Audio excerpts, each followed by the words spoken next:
नमस्कार दोस्तों, मैं राजेश कपूर आपका टेक टॉक्स के एक नए एपिसोड में बहुत बहुत स्वागत करता हूँ। टेक टॉक्स हमारा एक ऐसा प्रोग्राम बनता जा रहा है जिसे लोग न सिर्फ टेक्निकल नॉलेज के लिए देखना पसंद करते हैं, बल्कि इसलिए भी देखना पसंद करते हैं क्योंकि हम लोग कुछ ऐसी चीज़ें, नायाब चीज़ें आपके सामने रखते हैं जिनके बारे में ना तो कहीं पढ़ा जाता है ना कहीं सुना जाता है। ये प्रोग्राम हम लोग बनाते हैं एक्सपर्ट्स को यहाँ बुलाकर, इसी वजह से जो हम लोग एक्सपीरियंस कर रहे होते हैं अपनी टेक्नोलॉजी की दुनिया के अंदर, वो आपके सामने उनके थ्रू डायरेक्टली प्रस्तुत हो जाता है। दोस्तों, हम लोगों ने यहाँ पे बहुत सी चर्चाएं करी जिसमें हमने डिस्कस किया कि कैसे आप अपने सर्वर के डेटा को सिक्योर कर सकते हैं, आप कैसे सेफली अपने पासवर्ड्स को रख सकते हैं, आप पासवर्ड लेस कैसे हो सकते हैं। हमने बहुत सी चीज़ों को बहुत से एक्सपर्ट्स के द्वारा आज यहाँ पर समझा, लेकिन आज हम जिनको यहाँ पर लेकर आए हैं वो एक ऐसे एक्सपर्ट हैं जो इन सिक्योरिटीज़ को आप तक पहुँचा रहे हैं एक और ही माध्यम से, और माध्यम ये है कि आप डेटा ही वैसे इनपुट करें कि वो बिल्कुल सेफली आपके सर्वर तक पहुँचे।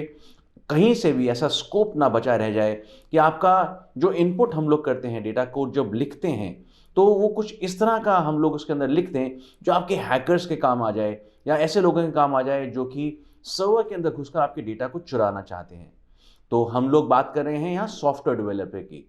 आज हमारे साथ इस कैटेगरी के अंदर मौजूद रहेंगे मिस्टर रजत जैन, जो कि फाउंडर हैं आदि आईटी सर्विसेज के। हम लोग उनसे डिस्कस करेंगे कि सिक्योर कोडिंग क्या भला है, कैसे की जाती है, क्यों की जाती है। लेकिन उससे पहले मैं आपको मिलवाना चाहूँगा हमारे एक्सपर्ट से, डॉक्टर नवीन धाम। डॉक्टर साहब, बहुत बहुत स्वागत है आपका। नमस्कार। डॉक्टर नवीन धाम हमारे साथ मौजूद रहते हैं एक ऐसे एक्सपर्ट के तौर के ऊपर जो हमें पल पल पर ये गाइड करते रहते हैं कि हम लोग किन सिक्योरिटी लेवल्स को क्यों इस्तेमाल करते हैं और क्यों इस्तेमाल किए जाने चाहिए।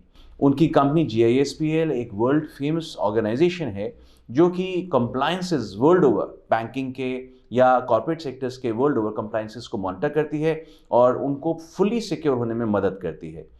आइए आगाज करते हैं इस एपिसोड का। सबसे पहले आइए स्वागत करते हैं रजत जैन जी का। रजत जी, बहुत बहुत स्वागत है आपका हमारे इस शो में। नमस्कार सर। रजत जी, हम लोगों ने जैसे अभी बात करी सिक्योर कोडिंग की, तो आप तो उसे करते आ रहे हैं इतने समय से, तो एक बार आप ही से हम जान लेते हैं सिक्योर कोडिंग क्या होती है और उसे हमें क्यों इतनी मान्यता देनी ज़रूरी है। सर, डेवलपमेंट, सॉफ्टवेयर डेवलपमेंट और साइबर सिक्योरिटी, ये जो दोनों चीजें, दो एक्सपेक्ट हैं जो साथ में चलते हैं, लाइक हाथ में हाथ डाल के। तो सॉफ्टवेयर डेवलपमेंट आपका बेसिक फंडामेंटल्स है। अगर आप चीज जो बना रहे हो, अगर वो बनाने के टाइम पे अगर सिक्योर नहीं किया, तो आप उसमें बाद में साइबर सिक्योरिटी और PAPT, आप उसमें कोई भी चीजें करा लो, अल्टीमेटली वो रिजॉल्व एक डेवलपर को ही करना पड़ेगा, किसी ना किसी लेवल पे जाके। चाहे वो आपका डेवलपमेंट लेवल है, टेस्टिंग लेवल है, डेटाबेस है, कहीं पे भी है, तो वो कोई ना कोई एक डेवलपर ही है जो उसको फिर रेक्टिफाई करेगा।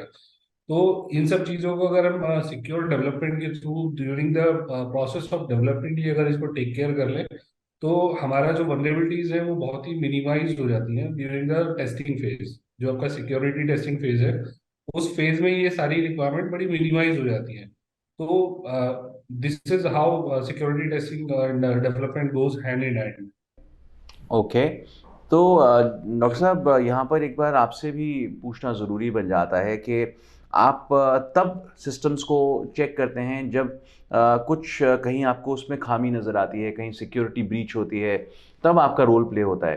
तो जैसे अब हम लोग अभी रजत जी से बात कर रहे हैं और समझ रहे हैं कि सिक्योरिटी को अगर हम फर्स्ट लेवल पे ही इम्प्लीमेंट करना शुरू करें, यानी कि डेवलपमेंट के स्टेजेस के ऊपर ही, तो एक सिस्टम की सिक्योरिटी को हम लोग बिल्कुल ही इंश्योर कर लेते हैं। तो आपकी इस बारे में क्या राय है?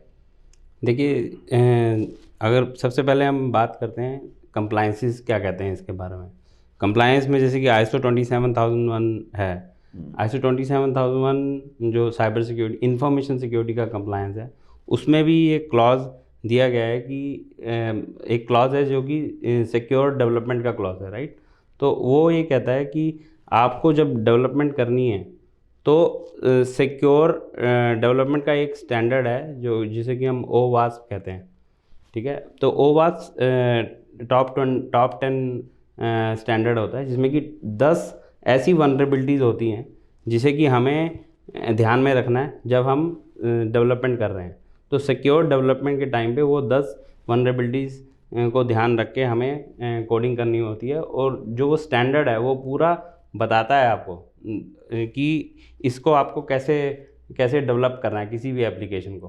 तो जब हम डेवलप करते हैं वो ओवास टॉप 10 को ध्यान में रख के डेवलपमेंट की जाती है। फिर उसके बाद जो है उसका सोर्स कोड रिव्यू होता है। सोर्स कोड रिव्यू के टाइम पे हमें पता लग जाता है जिस सिक्योर कोडर ने उसकी कोडिंग की है वो उसमें कुछ और कमी तो नहीं है, क्योंकि हो सकता है कि जब डेवलपमेंट कर रहा है आपका कोडर, चाहे वो टॉप 10 वनरेबिलिटीज़ को ध्यान में रख के कर रहा है, तो हो सकता है कि उसमें भी कोई कमी आ गई हो, तो उसके लिए सिक्योर कोड टेस्टिंग होती है। तो जब सिक्योर कोड टेस्टिंग हो जाती है तो उसमें जो जो कमी निकलती है हम वापस कोडर को देते हैं कि आप इसको ठीक करो, वो ठीक करते हैं। दोबारा उसकी असेसमेंट होती है, सिक्योर कोड टेस्टिंग होती है, सोर्स कोड की पूरी टेस्टिंग की जाती है कि सोर्स कोड में कहीं कमी तो नहीं रहेगी। तो वो जब टेस्टिंग होती है, अगर वो पूरी पास हो गई, तब हम उसको आगे नेक्स्ट डेवलपमेंट फेज में लेके जाते हैं। अच्छा। तो ये पूरा प्रोसेस होता है जिसमें कि हमें इंश्योर करना है कि कोडिंग जो हो रही है सिक्योर वे में हो रही है। रजत जी, अगर मैं आपसे ये पूछूं कि सिक्योर कोडिंग के अंदर ऐसी कौन सी खास चीज़ है कि जो आपको दूसरे प्रोग्रामर से अलग कर देती है, तो वो क्या होगी?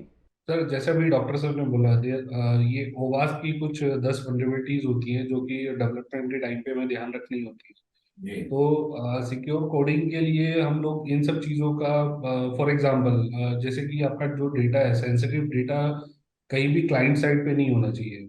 दूसरा, आपका प्रॉपर जो इनपुट हो रहा है वो सारा पूरा वैलिडेटेड हो, आप लेटेस्ट कंपोनेंट्स यूज कर रहे हो। These are some of those vulnerabilities which are mentioned in the ओवास, जो आईएसओ का स्टैंडर्ड बोलता है। तो हम लोग क्या करते हैं कि ये सारी वनरेबिलिटीज को पहले से ही डेवलपमेंट टाइम पे ही ध्यान रखते हैं कि इन सब चीजों के हिसाब से हमारा डेवलपमेंट हो। हम जो कोड लिख रहे हैं ये सारा कोड उसके हिसाब से उसी उन्हीं स्टैंडर्ड्स को फॉलो करते हुए लिखा जा रहा है। Although it takes time, but at the end उसका जो ओवरऑल इम्पैक्ट आता है डेवलपमेंट साइकिल पे, वो रिड्यूस हो जाता है। जैसे जी। भी डॉक्टर साहब ने बोला कि पहले ये वनरेबिलिटीज का असेसमेंट करते हैं, देन कोड का रिव्यू करते हैं। तो ये जो साइकिल है, रिव्यू वाला साइकिल, रिव्यू होने के बाद वापस कोड का डेवलपर के पास आना, ये साइकिल रिड्यूस हो जाती है अगर आप पहले से वो डेवलपमेंट की सारी प्रैक्टिसेस को फॉलो कर रहे हैं तो। इन्होंने बात करी भी इनपुट वैलिडेशंस की, तो एक बार मैं आपको एक एज ए यूज़र आपको ध्यान में डालना चाहूँगा कि कभी-कभी जब हम किसी एक इनपुट बॉक्स के अंदर कुछ लिख रहे होते हैं, तो अचानक से हमारी स्क्रीन के ऊपर मैसेज आ जाता है कि special characters are not allowed, या स्पेशल कैरेक्टर्स जो हैं वो ये वाला कैरेक्टर जो है नहीं अलाउड है। तो उसके पीछे का भी कारण जान लेते हैं, आपको बहुत इंटरेस्टिंग लगेगा ये रीज़न जान के। रजत जी, क्या रीज़न रहता है इसके पीछे? सर ये जो इनपुट वैलिडेशंस हम लोग लगाते हैं, जैसे स्पेशल कैरेक्टर्स हैं, these special characters are part of, sometimes is a part of malicious code. तो अगर हम ये भी अलाउ करेंगे तो हैकर क्या करता है कि ये कोड डाल के आपके सर्वर को क्रैश करना या सर्वर से कुछ सेंसिटिव इंफॉर्मेशन निकालना, तो इस तरह की चीजें वो करते हैं। तो इन सब चीजों को हम लोग बाईपास करते हैं ड्यूरिंग द इनपुट। तो ये there are two types, two level of validation. पहले आपका जो ब्राउजर है, ब्राउजर इज अ क्लाइंट। जो भी आपका, जैसे क्रोम आप यूज कर रहे हो या सफारी आप यूज कर रहे हो, तो पहले आपका क्लाइंट लेवल पे चीजें वैलिडेट होती हैं कि वो क्लाइंट से सर्वर पे ही ना आए। लेकिन सर्वर पे इन केस अगर आ जाती है तो सर्वर पे भी पहले वैलिडेट होती है बिफोर एग्जीक्यूशन। तो वो सर्वर पे अगर किसी भी वजह से क्लाइंट पे वैलिडेशन फेल हुआ तो वो सर्वर पे दोबारा चेक होगा, देन वो सर्वर को जाएगा प्रोसेस होने के लिए। तो ये वैलिडेशन, ये जो आपने भी मैसेज की बात किया, ये मैसेज इसीलिए हम लोग यूजर्स को देते हैं कि भाई आप जो डाल रहे हो इट इज नॉट अलाउड, आप जो है इसको ठीक करो, देन आप जो वैलिड इनपुट्स है वो डालो। ओके। डॉक्टर साहब, जैसे ये तो हो गया कि हम आजकल के ज़माने की बात कर रहे हैं जहाँ पर हम लोग सिक्योर कोडिंग को एक पहचान चुके हैं और उसको अब इम्प्लीमेंट भी कर रहे हैं सिक्योर प्रोग्राम्स बनाने के लिए। कुछ जगहों पर जहाँ पुराने सॉफ्टवेयर चल रहे हैं जो बहुत पहले के बने हुए हैं, लेकिन बिल्कुल ठीक ठाक चल रहे हैं, उनके अंदर कोई इस तरह की प्रॉब्लम्स नहीं है, लेकिन डेफिनेटली उस समय इतनी वल्नरेबिलिटीज़ का आइडिया नहीं हुआ करता था, तो उनका ध्यान नहीं रखा गया है, बाईपास हो चुकी हैं या फिर इम्प्लीमेंट ही नहीं हुई। तो जब आपको ऐसी किसी एप्लीकेशन के बारे में पता चलता है तो ऑर्गेनाइजेशन बोलती है भाई ये एप्लीकेशन हमारे लिए बिल्कुल ठीक है, तो आप इसको रिजेक्ट नहीं कर सकते, तो आप क्या वे आउट निकालते हो? उसमें देखिए, अगर वो एप्लीकेशन वनरेबल है हम्म, तो हैकर तो उसको अटैक कर ही सकते हैं। जी। बट हम अ, एक प्रोसेस होता है जिसको हम कहते हैं रिस्क मैनेजमेंट, राइट। तो जब हम रिस्क मैनेजमेंट के अकॉर्डिंग हम रिस्क असेसमेंट करते हैं उस पूरी ऑर्गेनाइजेशन की, तो हमें पता लगता है कि ये ऐसी चीज़ें हैं जो और ये ऐसे एसेट्स हैं या ऐसी एप्लीकेशंस हैं जो कि वनरेबल हैं। तो जो वनरेबल एप्लीकेशंस होती हैं, हम हाईलाइट करते हैं कंपनी को कि ये वनरेबल हैं और हैकर्स को कर सकते हैं। अब जैसे कि आपने कहा कि वो कहता है कि नहीं, हम इसको ऑब्सोलीट नहीं कर सकते या इसको हम हटा नहीं सकते और ये हमारी यूज़ की एप्लीकेशन है, तो हम उनको कहते हैं कि ठीक है, आप इसकी वनरेबिलिटी असेसमेंट कराओ। हम आपको बताएंगे इसमें कितने सारे गैप्स हैं, और जब गैप्स जो निकलेंगे उसको आप क्लोज़ करवाओ, और वो क्लोज़ होने के बाद हम दोबारा हैक करेंगे, दोबारा आपका टेस्ट करेंगे, सिक्योरिटी टेस्टिंग। फिर अगर कुछ निकलता है फिर उसको क्लोज, वो हम तब तक करते रहेंगे जब तक सारा गैप्स क्लोज ना हो जाए। और फिर आप इस एप्लीकेशन को यूज़ कीजिए, चाहे वो पुरानी है तब भी कोई बात नहीं, हम उनके गैप्स क्लोज करने के लिए हम बैठे हैं, तो हम क्लोज करते हैं। फिर जब वो सेफ़ हो जाती है, हम उनको सर्टिफाई कर देते हैं कि दिस इज़ सेफ एप्लीकेशन। फिर हम उनको अलाउ करते हैं कि now you can use these application. Rajat, आप बेहतर बता पाएंगे कि जैसे अभी वल्नरेबिलिटीज़ की बात डॉक्टर साहब कर ही रहे हैं, तो एक टर्म होती है code injection vulnerabilities, meaning you what exactly is this and क्या कैसे आप उसको एक्सप्लेन करेंगे? कोड इंजेक्शन बेसिकली क्या होता है, जैसे आपने इनपुट, जो भी जैसे हम बात कर रहे थे इनपुट वैलिडेशन का, तो कोड इंजेक्शन भी सेम वही चीज है। आपका इनपुट फील्ड के थ्रू किसी भी तरह से सर्वर पे कोई भी कोड का एग्जीक्यूशन होना है, तो इस कोड इंजेक्शन को हम लोग प्रिवेंट करते हैं जनरली आपका इनपुट वैलिडेशन के थ्रू। प्लस हम लोग अगर किसी भी वजह से सर्वर पे कोड आ भी जाता है, तो इसको प्रिवेंट करने का एक तरीका होता है कि आपका जो प्रोसेस चल रहा है उसके पास लीस्ट प्रिविलेजेस होते हैं। अगर किसी भी वजह से मेरे सर्वर पे वो पड़ा कोड आके एग्जीक्यूट भी होता है, तो हम लोग क्या करते हैं, वो सर्वर के उस प्रोसेस को लीस्ट प्रिविलेजेस देते हैं ताकि वो मेजर इम्पैक्ट ना डाल पाए। फॉर एग्जाम्पल, एक फाइल को हमने राइट्स दिए हैं कि वो सिर्फ रीड ओनली मोड में रहेगी, तो अगर कोई भी आके उसको कोई स्क्रिप्ट आके उसको राइट करने की कोशिश करती है तो वो उसको कर नहीं पाएगी, क्योंकि हमने उसको प्रिविलेजेस ही नहीं दिए हुए सर्वर लेवल पे। जो प्रोसेस रन हो रहा है उसके पास वो प्रिविलेज नहीं है कि वो उस फाइल को एडिट कर पाए। तो इस तरह से हम लोग उसको मिटिगेट करते हैं। डॉक्टर साहब, जैसे हम लोग इंक्रिप्शन के बारे में बड़ा सुनते हैं आजकल, जैसे कभी हम मैसेजिंग किसी ऐप को खोलें तो उसमें लिखा होता है and to and encryption is in your, I mean the chat is incorporated with that. So in एक इंक्रिप्शन का बेनिफिट क्या हम लोग कोडिंग के दौरान भी उठाते हैं? मतलब हम लोग कोड बनाते समय ही ये इंश्योर कर लें कि अगर डेटा ट्रांसफरिंग हो रही है किसी डेटाबेस फाइल के अंदर तो इनक्रिप्टेड फॉर्मेट के अंदर ही राइट हो, तो ये आप मानते हैं कि एक अच्छा टूल हो सकता है to wade off any attacks?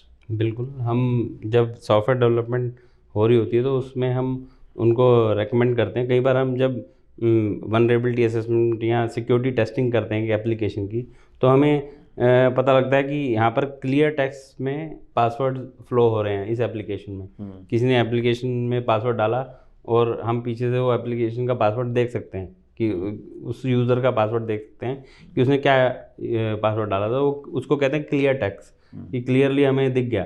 तो हमें क्या हम उसमें क्या रेकमेंड करते हैं कि यहाँ पर इंक्रिप्शन आप लगाओ, ताकि जब वो पासवर्ड डाले तो पीछे क्लियर टेक्स्ट में ना आए, वो इनक्रिप्टेड फॉर्म में आए, और जो पढ़ने वाला है अगर कोई अटैक करता है आपकी एप्लीकेशन को और पासवर्ड का डेटाबेस उसके पास आता है, तो उसे दिखे ही ना, वो उसको वो इनक्रिप्टेड फॉर्म में दिखे उसे।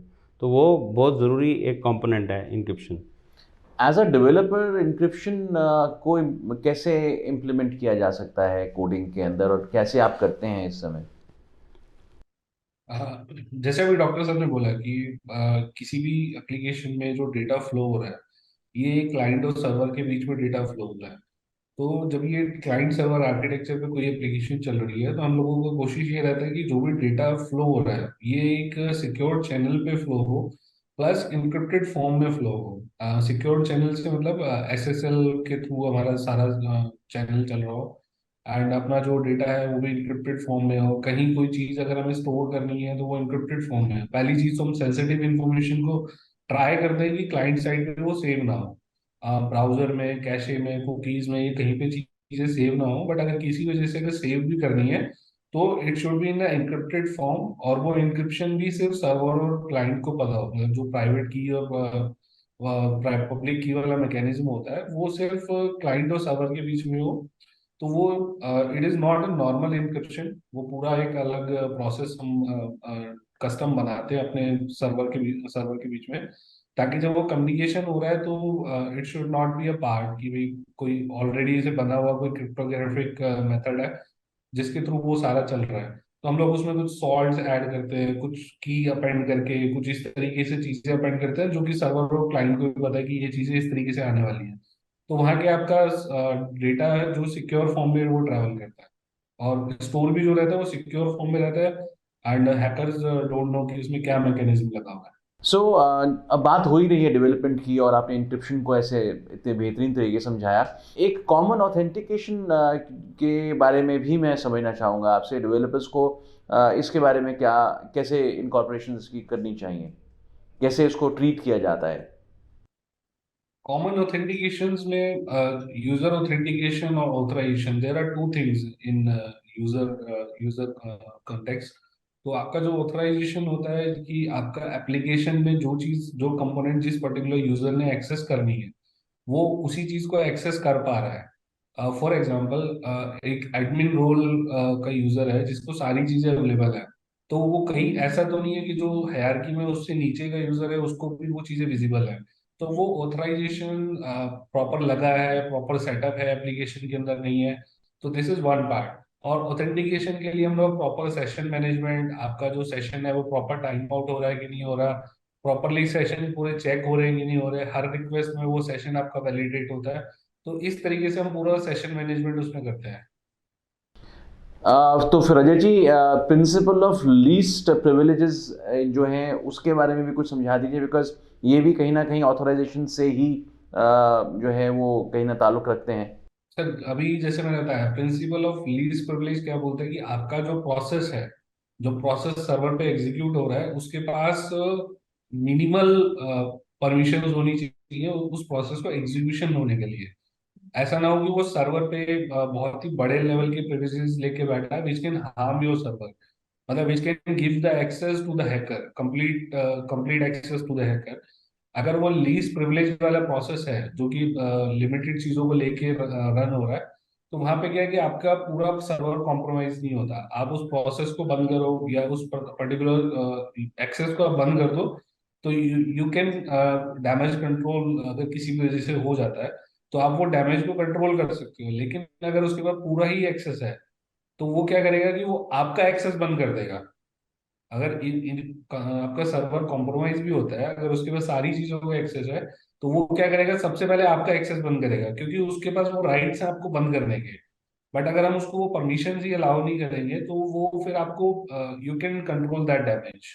रजत जी, जब हम लोग डेवलपमेंट किया करते थे, मैं भी एक पुराने ज़माने का डेवलपर हूँ, और हम भी जब डेवलपमेंट के टाइम पे हम लोग डीबगिंग करा करते थे तो उस समय कुछ एरर मैसेजेस जनरेट होते थे और हम लोग समझ जाया करते थे कि एरर मैसेजेस का मतलब क्या है, कहाँ पर कोड गलत जा रहा है, कैसे इसको ठीक करना है। लेकिन आज एरर मैसेजेस का महत्व जो है वो एक डेवलपर पॉइंट ऑफ व्यू से भी बहुत है और एक यूज़र पॉइंट ऑफ व्यू से भी बहुत है। मैं अपने दर्शकों के लिए आपसे ये पूछना चाहूँगा कि आप क्या समझते हैं इस बारे में? सर जब हम डेवलपमेंट कर रहे होते हैं, हम जो एरर मैसेजेस यूजर को दिखा रहे हैं और जो एरर मैसेजेस हम लोग देख रहे हैं, उस उनमें जमीन आसमान का अंतर होता है। इफ आई टॉक अबाउट, हम लोगों के पास वो पूरा स्टैक ट्रेस होता है कि कहाँ पे क्या एरर है, क्या चीजें आई है, क्या वर्जन नंबर है, किस कोड में आया है, किस पर्टिकुलर लाइन में आया है। बट जो हम यूजर को दिखाते हैं it is more on the generalise side, ताकि यूजर को सिर्फ उतना इंफॉर्मेशन मिले जितना उसको रिक्वायर्ड है। अदरवाइज क्या है कि आपका सर्वर से कुछ सेंसिटिव इंफॉर्मेशन भी यूजर के पास चला जाता है, जो कि हम लोग प्रिवेंट करते हैं उसको जनरलाइज करके।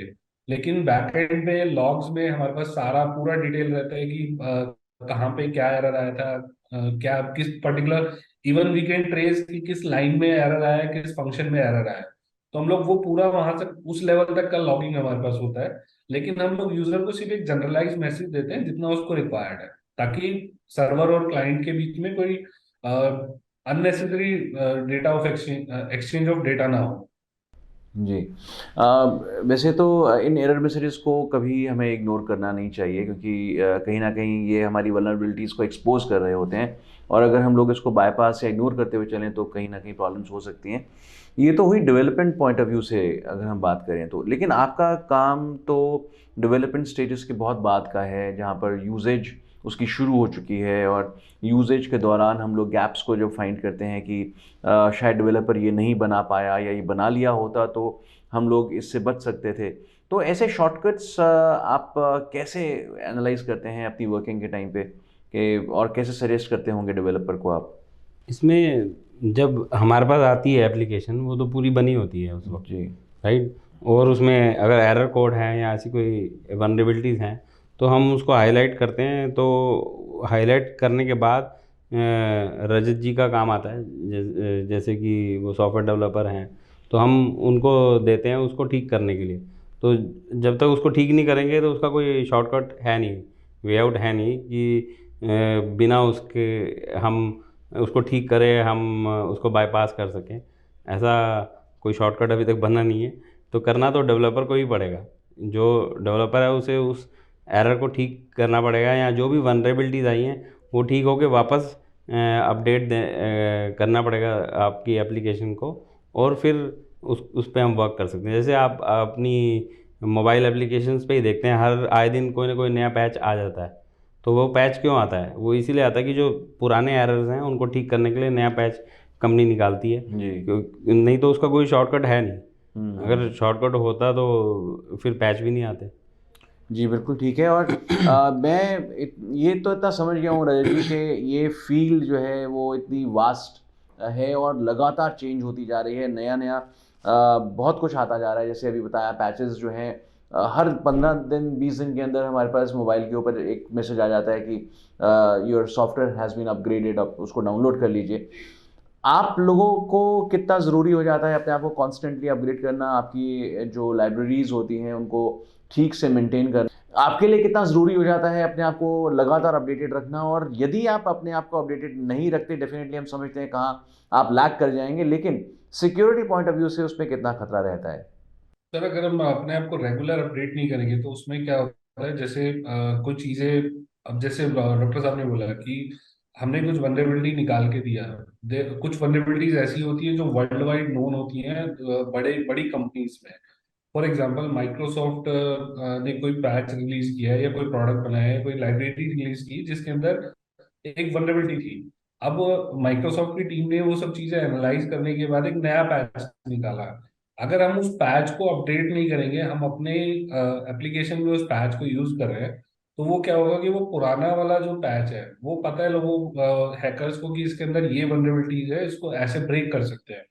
तो अगर हम उसको अपडेट नहीं करेंगे तो वो क्या है कि उसी पैच का यूज करके हमारे सॉफ्टवेयर को ब्रेक कर सकते हैं। तो इसलिए एज अ डेवलपर हमारे को सबसे पहले अपडेट होना जरूरी है कि भाई क्या नया है।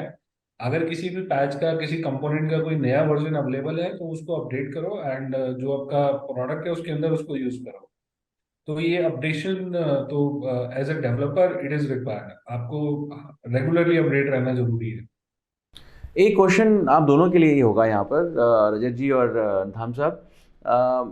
एक तो जब वेब वेब एप्लीकेशंस हम लोग यूज़ करते हैं तो एक सिक्योर कम्युनिकेशन जो हम लोग इंश्योर करना चाहें अगर वेब एप्लीकेशंस के थ्रू, तो डेवलपर्स को क्या सजेशन देना चाहेंगे कि एक एप्लीकेशन को, एक कम्युनिकेशन को हम कैसे सिक्योर कर सकते हैं ज़्यादा से ज़्यादा?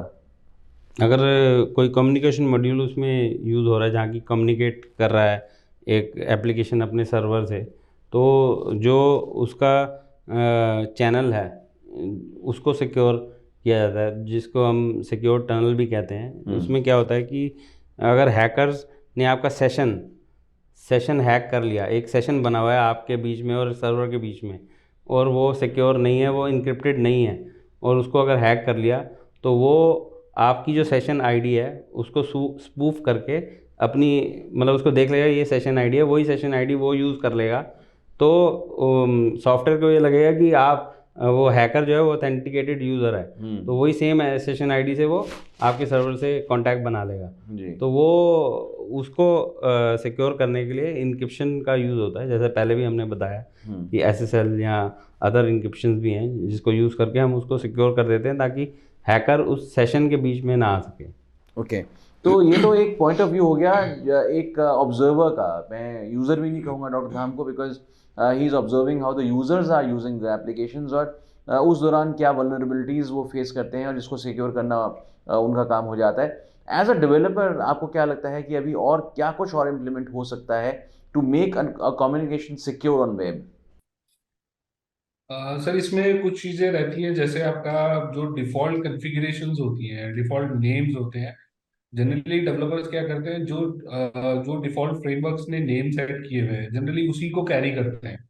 तो हम लोग क्या करते हैं, उसमें कुछ ना कुछ अपेंड हटा देते हैं, कुछ अपेंड कर देते हैं, ताकि जो यूज करने वाले को नहीं पता लगेगा कि क्या चेंज हुआ है। बट बिहाइंड द सीन आपने वो जो डिफॉल्ट कॉन्फ़िगरेशन लिखी हुई थी, तो वो आपने चेंज कर दी। तो वो क्या है, वो हैकर का काम थोड़ा सा मुश्किल करता है, पहले उसको वो ढूंढना है। अगर आपने सेम कॉन्फ़िगरेशन यूज किया तो उसको पता है कि एक सेशन का की आएगा जिसका नेम होगा XYZ, लेकिन मैंने क्या किया, उसको XYZ से ZYX कर दिया फॉर एग्जाम्पल।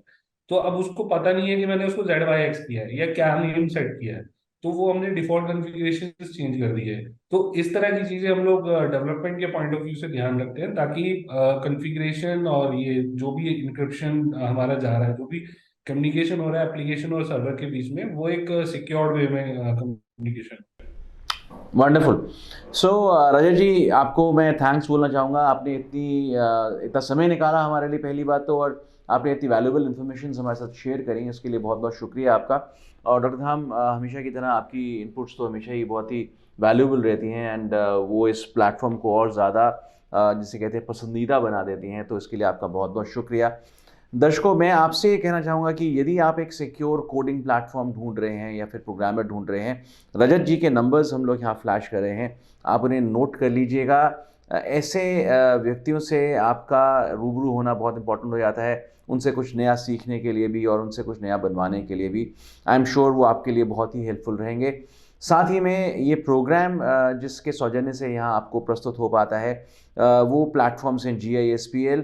और GISPL एक ऐसी संस्था है दोस्तों जो कि आपकी ऑर्गेनाइजेशन सिक्योरली काम कर रही है या नहीं कर रही, उसका एक सर्टिफिकेट आपको दे देते हैं कि येस यू आर सिक्योर और yes you are not secure, but you can do this much, and from these organisations that you may become a very secure organisation to work. And साथ ही में cloud access का भी शुक्रिया अदा करना चाहूँगा, जो कि एक बहुत ही सिक्योर प्लेटफॉर्म है। यदि आप अपना डेटा बिल्कुल सिक्योर्ड एनवायरनमेंट में रखना चाहते हैं तो क्लाउड एक्सेस से बेहतर प्लेटफॉर्म शायद ही आपको मिले। मैं GISPL के नंबर्स भी यहाँ फ्लैश कर रहा हूँ और क्लाउड एक्सेस के नंबर्स भी यहाँ फ्लैश कर रहा हूँ। दोनों ही संस्थाओं से यदि आप जुड़ेंगे तो आपको भरपूर फ़ायदा मिलेगा। इस सीरीज़ में आप उम्मीद करता हूँ कि काफ़ी कुछ सीख पा रहे होंगे, जान पा रहे होंगे। यदि हमें कहीं इम्प्रूवमेंट की ज़रूरत है तो हमारे नंबर्स भी यहाँ दिए जा रहे हैं, आप हमारे को भी लिख सकते हैं और अपनी सुझाव हमारे को भेज सकते हैं। We will take care that we make better programs the next time. So आज के लिए इतना ही, जल्द मिलते हैं आपसे अगले एपिसोड में। धन्यवाद।